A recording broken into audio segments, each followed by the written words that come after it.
각 시대의 대쟁투 제22장 성취된 예언들 1844년 당시의 재림신도 처음에 주님께서 오시리라고 기대했던 1844년 봄이 지나가 버리자 믿음으로 그분의 재림을 기다렸던 사람들은 한동안 의심과 불안에 잠겨 있었다. 그들은 세상에서 완전히 실패한 자들로 인정되고 미혹당한 자로 취급되었지만은 그들의 위로의 근원은 여전히 하나님의 말씀이었다. 많은 사람들은 계속하여 성경을 탐구하고 그들의 믿음의 증거를 새롭게 검토해보고 더욱 큰 빛을 얻고자 예언을 주의 깊게 연구하였다.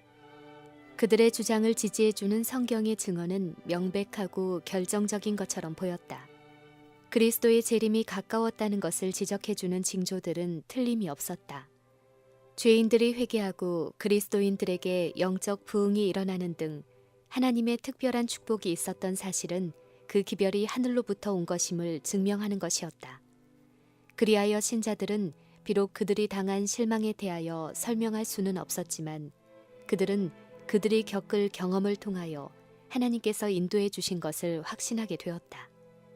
그들은 재림의 시기에 적용되는 것으로 생각했던 예언들 중에 그들의 불안과 의심의 상태가 특별히 취급되어 있는 것을 보고 비록 지금은 알 수 없을지라도 때가 되면 명백히 깨닫게 될 것이라는 믿음을 가지고 끈기 있게 기다려야 할 것을 배웠다. 그 예언들 중에 하나는 하박국 2장 1절로 4절에 있는 말씀이었다. 내가 내 파수하는 곳에 서며 성루에 서리라. 그가 내게 무엇이라 말씀하실는지 기다리고 바라보며 나의 질문에 대하여 어떻게 대답하실는지 보리라.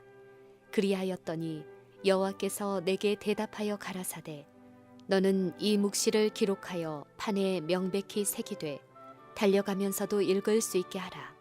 이 묵시는 정한 때가 있나니 그 종말이 속히 이르겠고 결코 거짓되지 아니하리라. 비록 더딜지라도 기다리라. 지체되지 않고 정령 응하리라. 보라 그의 마음은 교만하며 그의 속에서 정직하지 못하니라. 그러나 의인은 그 믿음으로 말미암아 살리라. 이 예언 중에 이 묵시를 판에 명백히 새기되 달려가면서도 읽을 수 있게 하라는 말씀은 일찍이 1842년에 찰즈 피치에게 다니엘서와 요한계시록의 이상을 설명하는 예언의 도표를 만들어야겠다는 암시를 주게 되었다. 그는 그 도표의 출판을 하박국을 통하여 주신 명령의 성취라고 생각하였다. 그러나 그 묵시의 성취가 지체되는 것처럼 보이는 것, 곧 지체하는 시기가 있을 것이 그 예언에 기록되어 있는 사실에 유의하는 사람은 하나도 없었다. 실망 후에 그 성경절은 매우 의미 깊은 말씀으로 나타났다.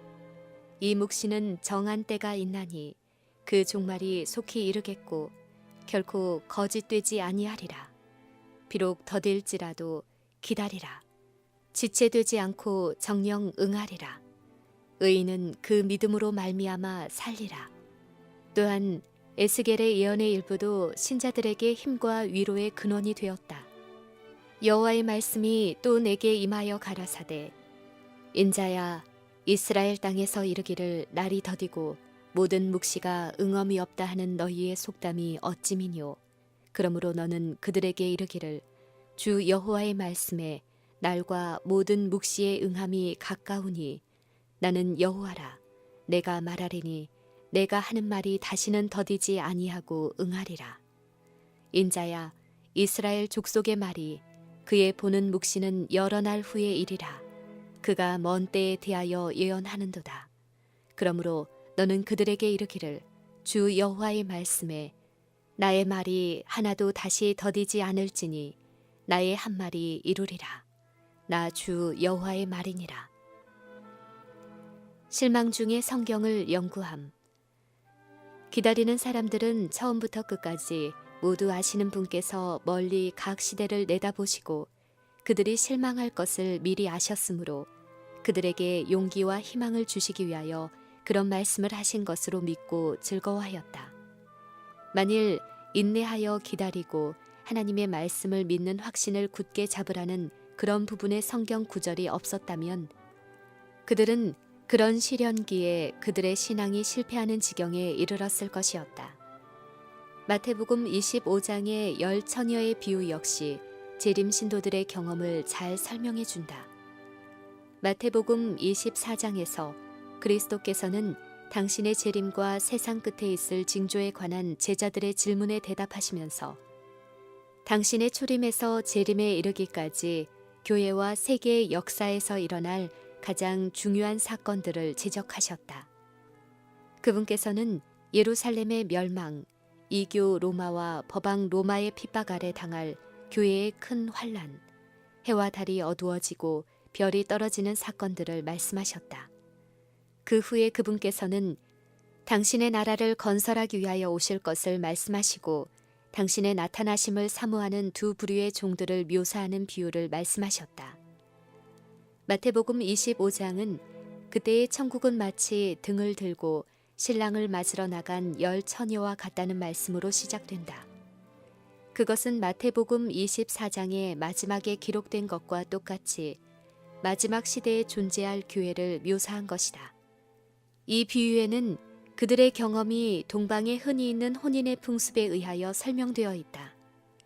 그때의 천국은 마치 등을 들고 신랑을 맞으러 나간 열 처녀와 같다 하리니 그 중에 5은 미련하고 5은 슬기 있는지라. 미련한 자들은 등을 가지되 기름을 가지지 아니하고 슬기 있는 자들은 그릇에 기름을 담아 등과 함께 가졌더니 신랑이 더디오므로 다 졸며 잘새 밤중에 소리가 나되 보라 신랑이로다 맞으러 나오라 하더라. 열 처녀의 비유.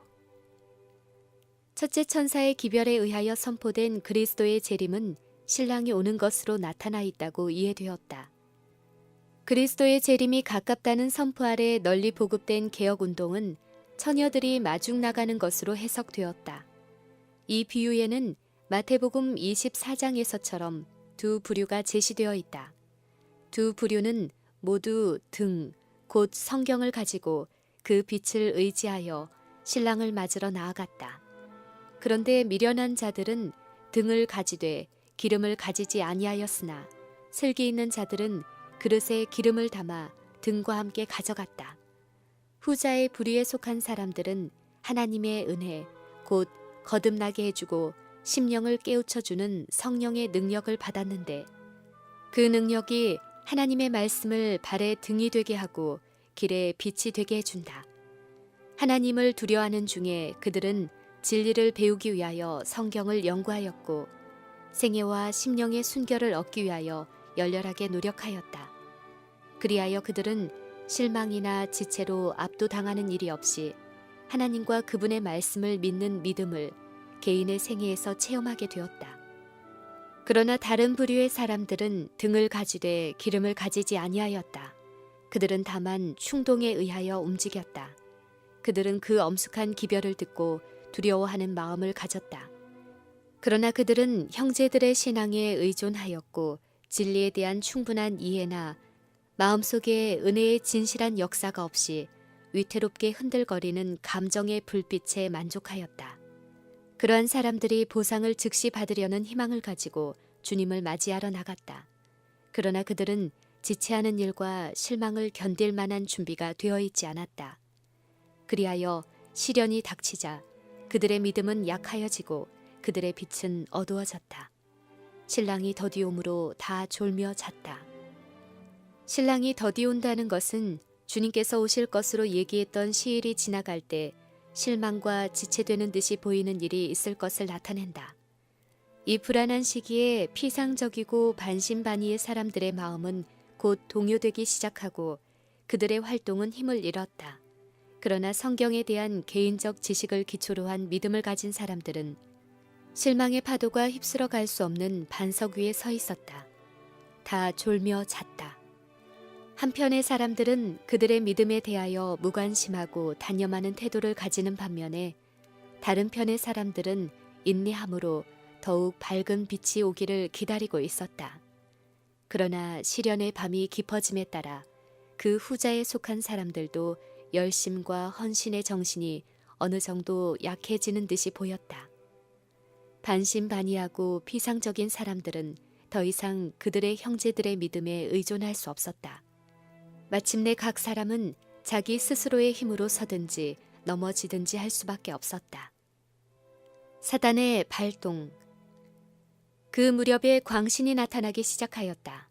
일찍이 기별을 열렬하게 믿었던 어떤 사람들은 하나님의 말씀이 그릇됨이 없는 지침이 된다는 사실을 부인하고 스스로 성령의 지도를 받아야 한다고 주장하면서 자신을 그들의 감정, 기분, 상상에 내어 맡기게 되었다. 또한 맹목적이요 완고한 열성을 나타내면서 그들의 행위를 인정하지 않는 사람들을 비난하는 자들도 있었다. 그들의 광신적 사상과 행동은 대부분의 재림 신자들의 호응을 받지 못하였다. 또한 그들은 진리의 사업이 비난을 받게 하였다. 사단은 이런 방법으로 하나님의 사업을 반대하고 파괴하고자 노력하고 있었다. 사람들은 재림운동으로 말미암아 크게 감동되었으며 비록 지체하는 시기에서도 무수한 죄인들이 회개하였고 충성된 사람들은 진리를 전하는 사업에 헌신하였다. 악의 왕은 자기의 부하들을 잃어버리게 되었으므로 하나님의 사업에 비난을 초래케 하기 위하여 신앙을 고백한 몇 사람들을 기만하여 극단으로 나가게 하고자 노력하였다. 그리하여 자기의 부하들로 하여금 그들의 모든 잘못, 모든 실패, 모든 건전치 못한 행동들을 찾아내게 하여 그것들을 가장 크게 과장하여 그것이 바로 재림 신도들의 믿음이 좋지 못한 증거라고 사람들 앞에 주장하도록 하였다.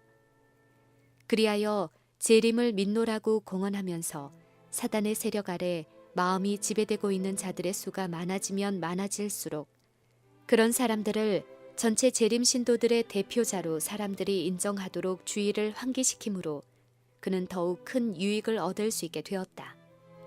사단은 형제들을 참수하던 자이므로 사람들로 하여금 하나님의 백성의 잘못과 결점을 관찰하게 하고 그것들을 사람들의 눈에 띄게 하는 반면에 그들의 좋은 행위는 말없이 지나쳐 버리도록 하려는 것이 그의 정신이다.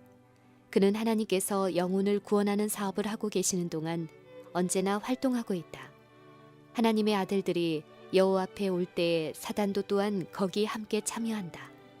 모든 신앙 부흥이 일어날 때마다 그는 그 가운데 마음이 깨끗하지 못하고 정신이 건전치 못한 자들이 들어오게 한다. 그런 사람들이 진리의 어떤 일부를 받아들이고 신자의 자리를 차지하게 되면 사단은 즉시 그들을 통하여 경성치 못한 자들을 속일 수 있는 이론들을 제기하도록 만든다. 하나님의 자녀들과 동료가 되고 예배하는 집에 같이 있고 주님의 상에 같이 앉는다고 해서 그를 반드시 참된 그리스도인이라고 할 수는 없다. 사단은 흔히 자기 부하로 이용할 수 있는 자들의 모양을 가장하여 가장 엄숙한 자리에 참석하게 된다. 오류의 영과 진리의 영.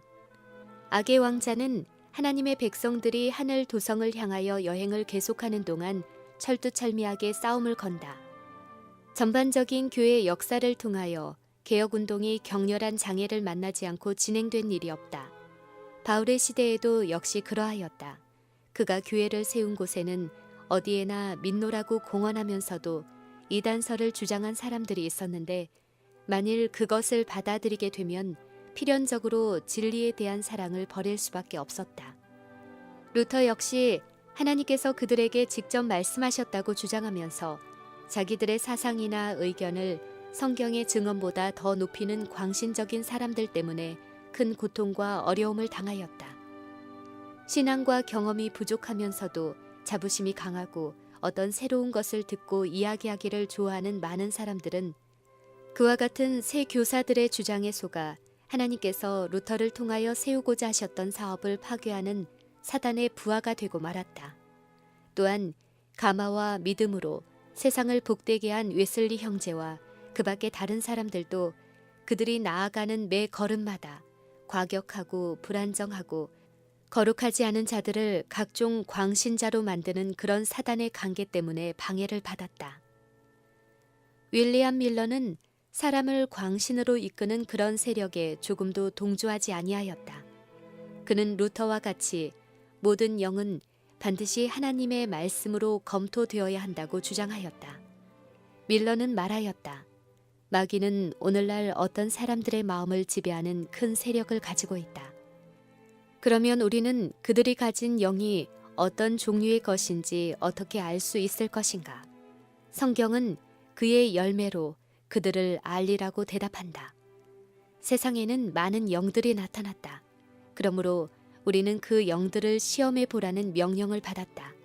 세상에서 우리를 참되고 의롭고 경건하게 살도록 해주지 않는 영은 그리스도의 영이 아니다. 나는 사단이 이런 난폭한 운동을 통하여 많은 일을 하고 있다고 점점 더 확신하게 되었다. 우리 중에는 완전히 성화된 듯이 보이면서도 사람의 유전을 따르고 그런 모양을 보이지 않는 사람들과 마찬가지로 진리에 대하여 무지한 자들이 많다.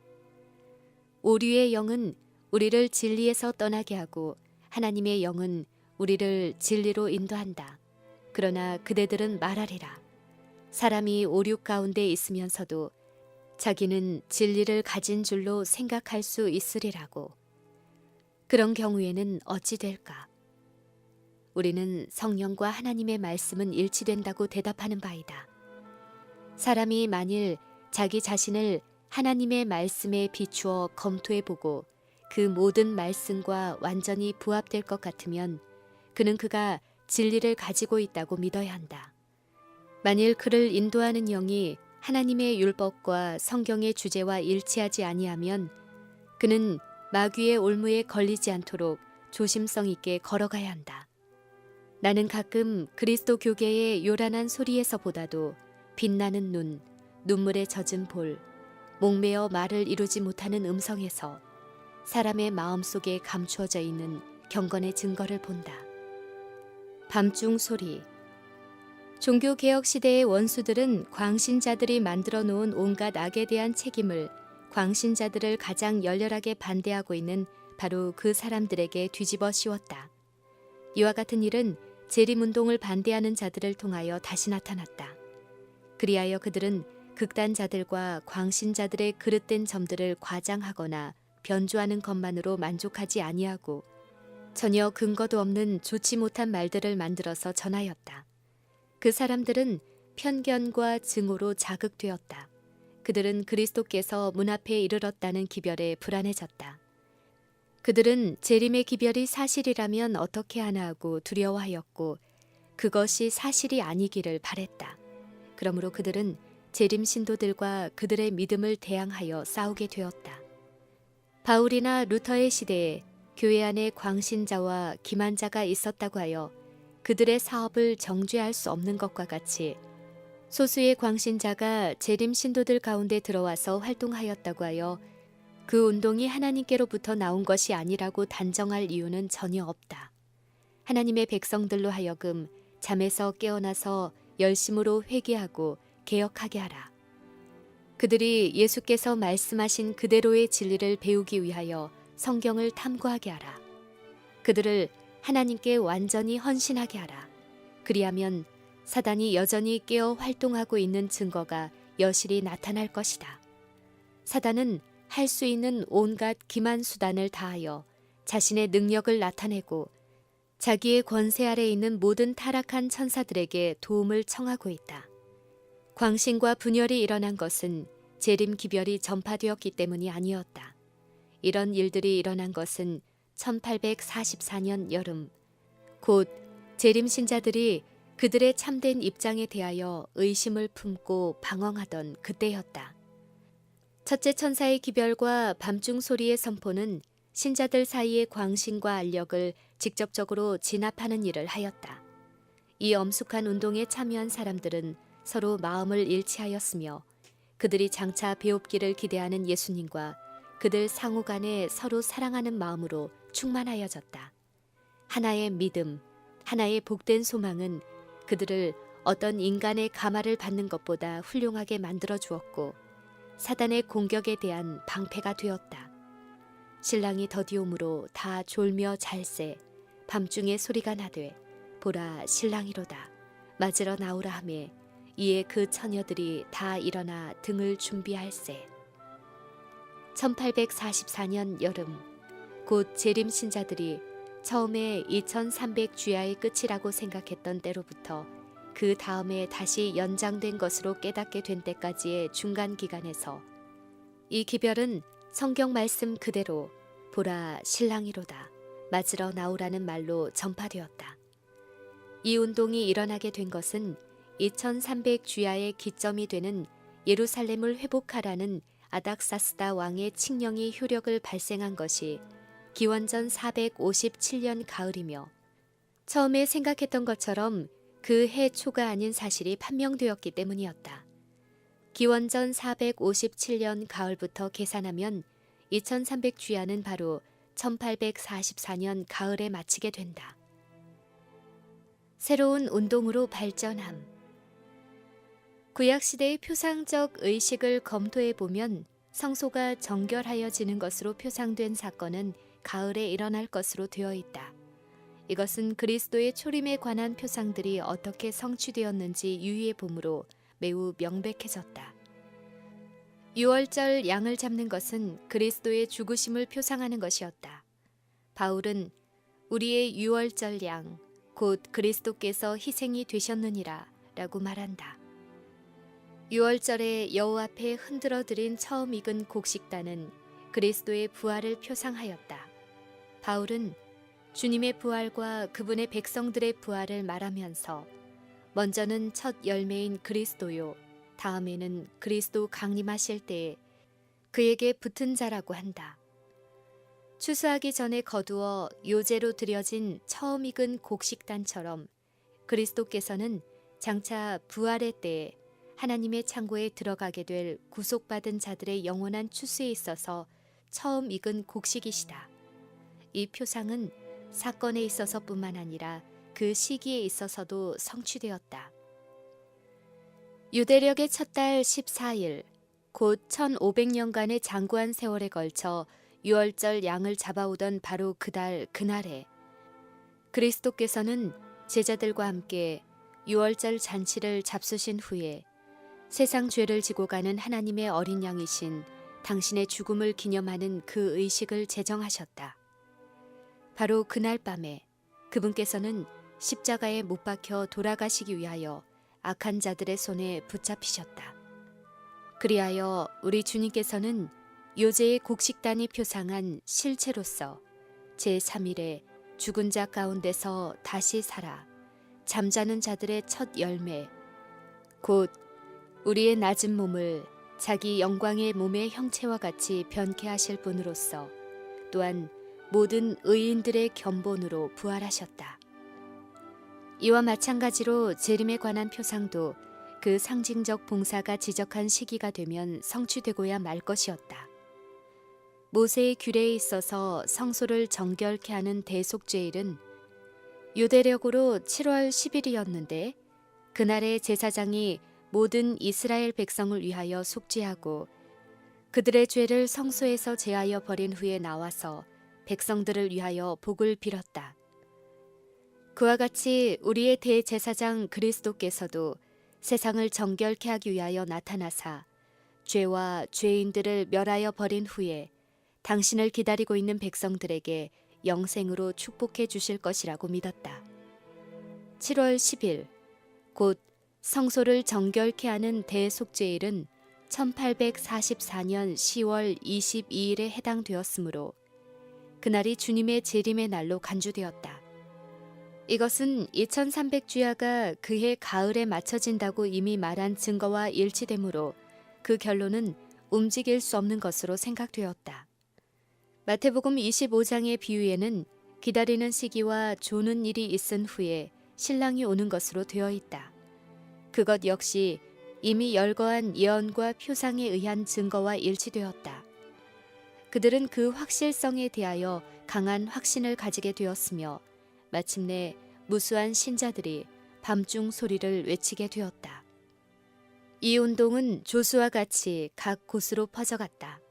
이 도시에서 저 도시로, 이 마을에서 저 마을로, 그것은 멀리 떨어진 벽촌에 이르기까지 퍼져가서 기다리고 있는 하나님의 백성들을 완전히 깨우쳤다. 떠오르는 햇빛 앞에 사라지는 이른 아침의 서리와 같이 광신자들도 그와 같은 선포 앞에서 자취를 감추었다. 신자들은 그들의 의심과 의욕이 사라진 것을 깨달았으며 희망과 용기로 마음의 활기가 넘쳤다. 이 운동은 흔히 경험하는 바와 같이 흥분적인 것에만 의존하고 하나님의 성령의 통제력이 없음으로 생기는 극단적인 일은 전혀 아니었다. 그것은 옛적 이스라엘 사람들이 하나님의 종을 통하여 견책의 기별을 받았을 때 즉시 마음을 겸비하게 하여 하나님께로 돌아간 일들과 유사한 성격의 것이었다. 거기에는 각 시대를 통하여 하나님의 사업을 구별해 주는 특징들이 있었다. 거기에는 열광적인 기쁨은 별로 없고 오히려 마음을 깊이 살피고 죄를 고백하고 세상을 버리는 일들이 있었다. 주님을 만나기 위한 준비는 그들의 번민하는 마음에서 떠나지 않는 부담이었다. 그들은 끈기 있는 기도와 확고한 헌신을 주께 드렸다. 예수님의 재림이 가까웠다는 경고. 밀러는 당시의 일에 대하여 다음과 같이 기록하였다. 열광적인 환희는 없었다. 그런 일은 미래에 속한 것으로 하늘과 땅이 말할 수 없는 기쁨과 영광으로 충만하여질 그때를 위하여 남겨두었다. 또한 즐거운 환호성도 없었다. 그것 역시 하늘에서 환호성을 올릴 때를 위하여 남겨두었기 때문이었다. 노래하는 사람들도 잠잠하였다. 그들은 하늘의 찬양대, 곧 천사들의 무리와 연합하기를 기다리고 있었다. 의견의 충돌이 없었고 모두 한 마음과 한 뜻으로 뭉쳐 있었다. 그 운동에 참가했던 또 다른 사람은 다음과 같이 증거하였다. 그 운동은 각 곳에서 하늘에 계신 하나님 앞에 마음을 깊이 살피는 일과 심령을 겸비하게 하는 일을 일으켰다. 그 운동은 세속적 사물에 대한 애착을 버리게 하였고 다툼과 원한을 화해하고 모든 잘못을 고백하고 하나님 앞에 굴복하고 하나님께로부터 용서와 간합하심을 얻기 위하여 회개하고 통회하는 마음으로 그분께 탄원하게 하였다. 그것은 우리로 하여금 일찍이 경험하지 못했던 겸비와 완전한 순종을 하게 하였다. 하나님께서 유해를 통하여 여호와의 큰 날이 절박해 오는 때를 말씀하시자 사람들은 옷을 찢지 않고 마음을 찢었으며 금식하고 통회함으로 하나님께로 돌아왔다. 스가랴를 통하여 말씀하신 대로 하나님께서는 당신의 자녀들에게 은총과 간구하는 마음을 부어주셨다. 그들은 그들이 찌른 주님을 우러러 보았으므로 온 땅에는 크게 통곡하는 일이 있었다. 그리하여 주님을 기다리는 자들은 하나님 앞에서 그들의 마음을 괴롭게 하였다. 사도시대의 이래로 모든 위대한 종교 운동들 중에서 1844년 가을의 재림운동만큼 인간적 결함과 사단의 관계에서 벗어난 운동은 없었다. 그 후 여러 해를 지낸 오늘날에 있어서까지도 그 당시의 운동에 참가하여 진리의 토대 위에 굳게 섰던 사람들은 누구나 당시에 그 복된 사업에 나타났던 거룩한 가마력을 깨닫고 그것이 하나님께 속한 운동이었음을 여전히 느끼고 있다. 보라, 신랑이로다 맞으러 나오라는 부르짖음을 듣고 기다리고 있던 사람들은 다 일어나 등을 준비하였다. 그들은 지금까지 보지 못한 열렬한 흥미를 가지고 하나님의 말씀을 연구하였다. 천사들은 실망한 사람들을 일으켜서 그 기별을 받아들일 준비를 갖추게 하고자 하늘로부터 보내심을 받았다. 그 사업은 사람의 지혜나 학식으로 지속된 것이 아니라 하나님의 능력으로 되었다. 이 부르심을 처음으로 듣고 순종한 사람들은 가장 재능이 많은 사람들이 아니라 가장 겸비하고 헌신적인 사람들이었다. 농부들은 추수할 곡식들을 밭에 세워둔 채, 직공들은 그들의 도구를 버려둔 채 눈물과 기쁨으로 그 경고의 기별을 전하기 위하여 나아갔다. 그런데 전에는 무슨 일에나 앞장을 섰던 사람들이 이 운동에는 맨 뒤에 서 있었다. 교회들은 일반적으로 그 기별에 대하여 문을 닫았으므로 그 기별을 받아들인 많은 무리들은 그들의 교파에서 나왔다.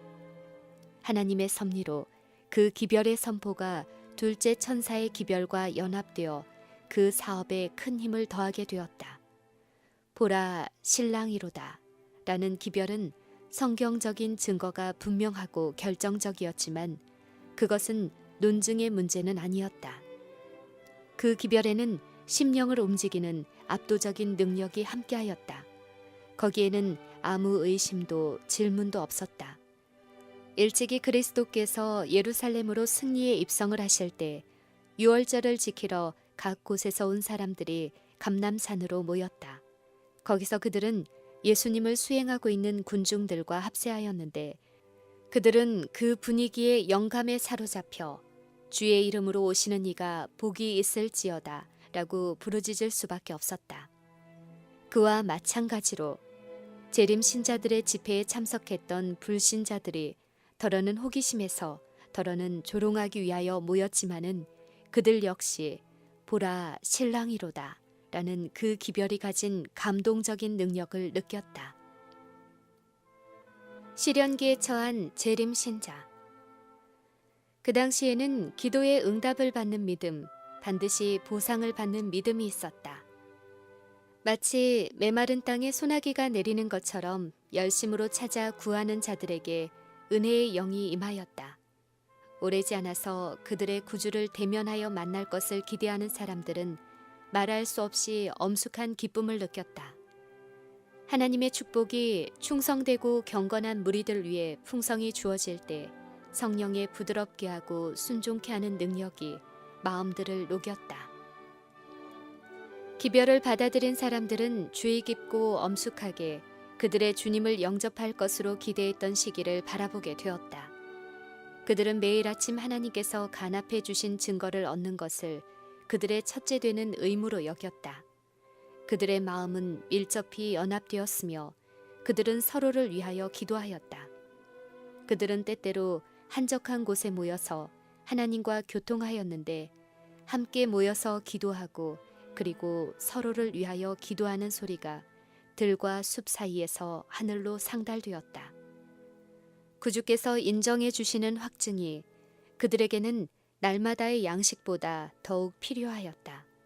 그러므로 만일 그들의 마음에 어두운 구름이 덮이는 때에는 그것이 사라지기까지 쉬지 않고 기도하였다.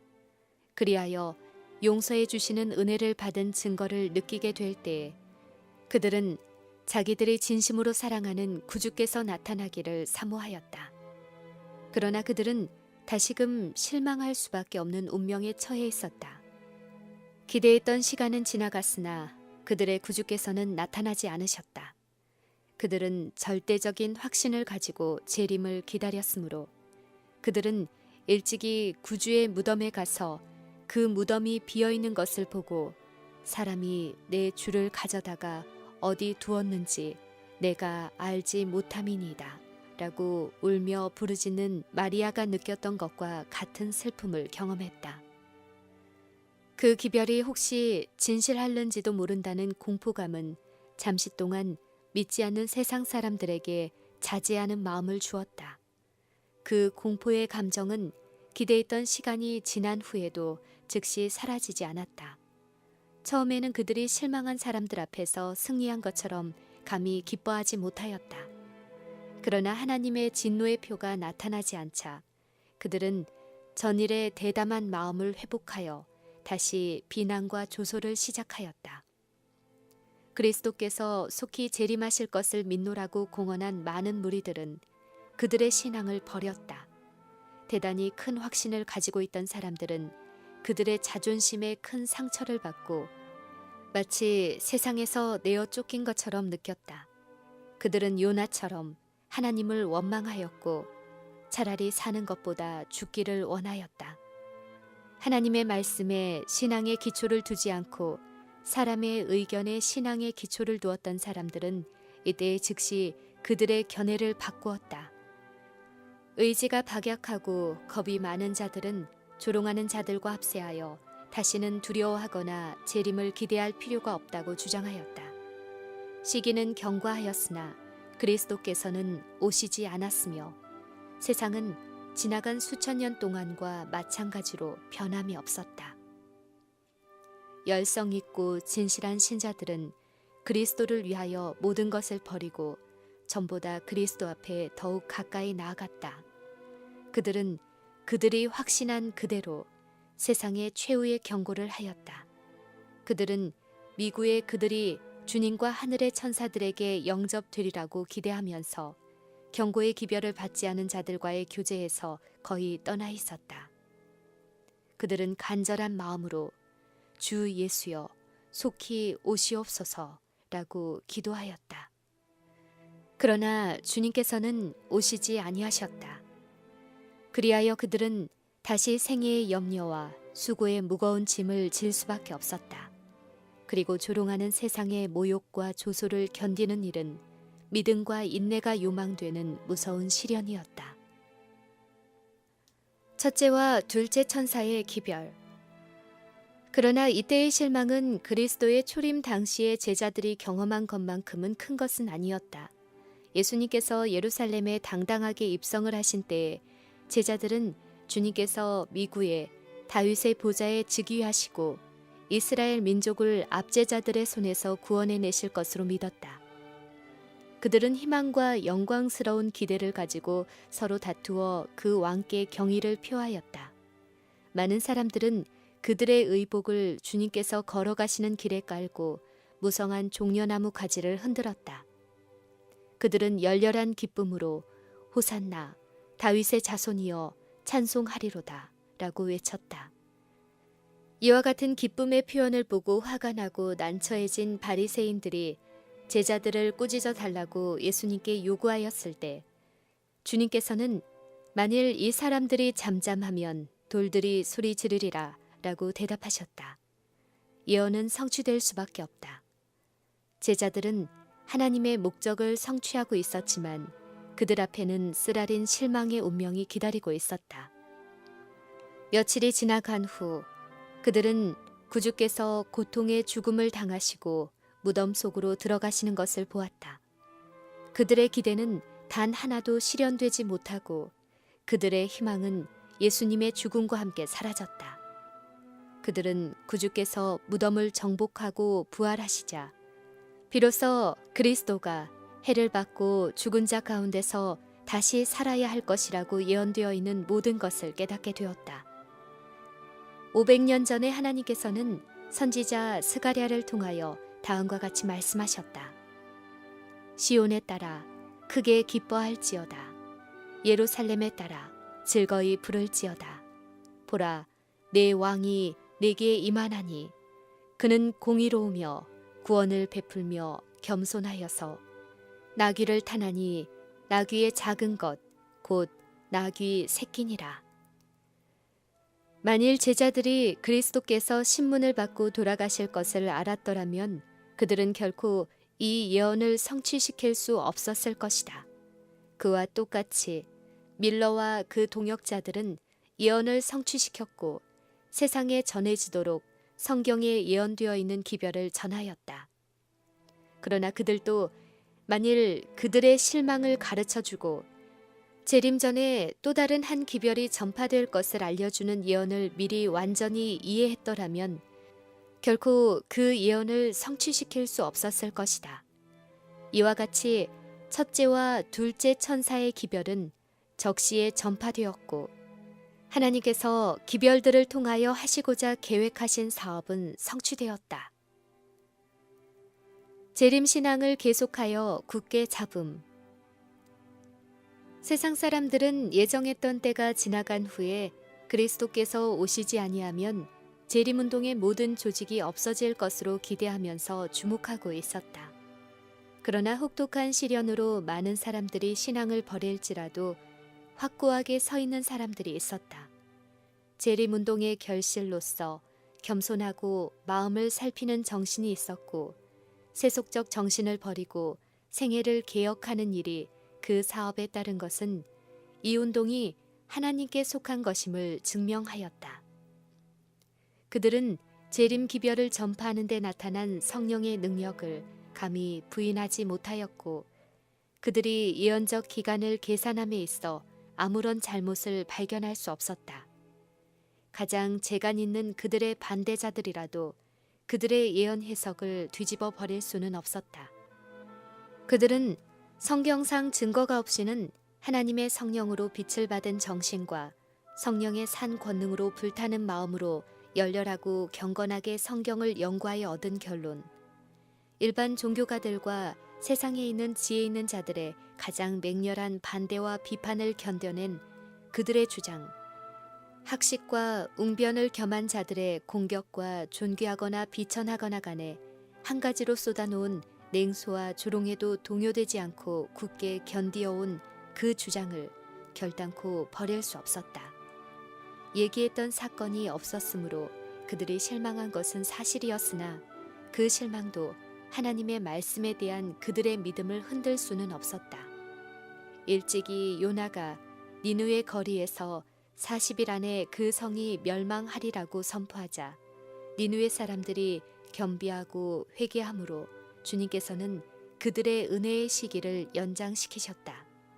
그러나 그때 요나의 기별은 하나님께로 온 것이었고 니느웨 사람들은 하나님의 뜻에 의하여 시련을 받은 것이었다. 그와 마찬가지로 재림 신자들은 하나님께서 그들을 인도하사 심판의 경고를 전파하게 하신 것이라고 믿었다. 그리고 그들은 다음과 같이 말하였다. 그 기별은 그것을 듣는 모든 사람을 시험하였으며 주님의 나타나심을 사모하는 마음을 일으키든가 싫어하는 마음, 비록 그 정도에 있어서 다소의 차이는 있을지라도 하나님께서 알고 계시는 바와 같이 싫어하는 생각을 일으키든가 하였다. 그리하여 두 편의 한계가 분명해졌다. 자기들의 마음을 살피는 사람들은 주님께서 오실 때 어느 편에 서게 될는지, 이는 우리의 하나님이시라. 우리가 그를 기다렸으니 그가 우리를 구원하시리로다 라고 부르짖게 될는지, 혹은 산과 바위를 불러 가로되 우리 위에 떨어져 보좌에 앉으신 이의 낯에서와 어린 양의 진노에서 우리를 가리우라 라고 하게 될는지 분간할 수 있게 되었다. 우리가 알기에는 그와 같이 하나님께서 당신의 백성을 시험하시고 그들의 믿음을 연단하시고 그 시련의 시기에 있어서 하나님께서 그들을 세우신 뜻을 버리고 뒤로 물러가는지 알고자 하셨다. 곧 하나님께서는 그들이 세상을 버리고 하나님의 말씀을 확실히 의지하는 여부를 알아보신 것이라고 우리는 믿는다. 또한 과거의 경험을 통하여 하나님께서 그들을 인도하셨다는 것을 여전히 믿고 있던 당시의 신자들의 생각을 윌리엄 밀러는 다음과 같은 말로 나타내고 있다. 그 당시에 내가 가졌던 것과 똑같은 증거를 가지고 내가 다시 한번 산다면 나는 그 당시 했던 그대로 하나님과 사람 앞에 정직하게 되고자 애쓰게 될 것이다. 나는 나의 옷이 사람들의 피와 관계없이 깨끗하기를 바란다. 나는 나의 행한 일로서 저들의 정죄에 아무런 상관도 없다고 생각한다. 물론 나는 2번이나 실망을 당하였으나 아직 절망하는 데 이르지는 않았다. 그리스도의 재림에 대한 희망은 전과 같이 강하다. 나는 다만 여러 해를 두고 엄숙히 생각한 후에 그 일이 마땅히 해야 할 엄숙한 의무인 줄 깨닫고 한 것뿐이다. 혹시 내가 잘못했다면 그것은 나의 동포들에 대한 사랑과 하나님께 대한 본분을 확신하게 된 일이다. 내가 확실히 아는 한 가지 사실은 나는 믿는 것만을 전파하였는데 하나님께서 나와 함께 계셨고 그분의 권능이 이 사업에 나타나서 많은 좋은 결과를 냈다는 것이다. 재림의 시기를 알려주므로 수천 명의 사람들이 성경을 연구하게 되었고 그로 말미암아 믿음과 그리스도의 피로 하나님으로 더불어 화목하게 되었다. 나는 교만한 자에게 아첨한 일도 없고 사람들의 푸대접으로 움츠러들지도 않았다. 나는 지금도 미래에도 그들의 호의를 사기 위하여 애쓰거나 나의 분수를 넘어감으로 그들의 미움을 사지도 않을 것이다. 나는 나의 생명을 그들의 손에서 찾거나 그들이 두려워서 피하지 아니할 것이며 하나님의 섭리라면 죽음이라도 사양하지 않을 것이다. 하나님의 보호와 신자들의 희망. 하나님께서는 당신의 백성을 버리지 아니하셨다. 성령께서는 받은 빛을 부인하지 않고 재림운동을 버리지 않는 사람들과 여전히 함께하셨다. 히브리서에는 이러한 위기에 처하여 시련 중에 재림을 기다리는 사람들을 위하여 다음과 같은 권면과 경고의 말씀이 있다. 그러므로 너희 담대함을 버리지 말라. 이것이 큰 상을 얻느니라. 너희에게 인내가 필요함은 너희가 하나님의 뜻을 행한 후에 약속을 받기 위함이라. 잠깐 후면 오시리가 오시리니 지체하지 아니하시리라.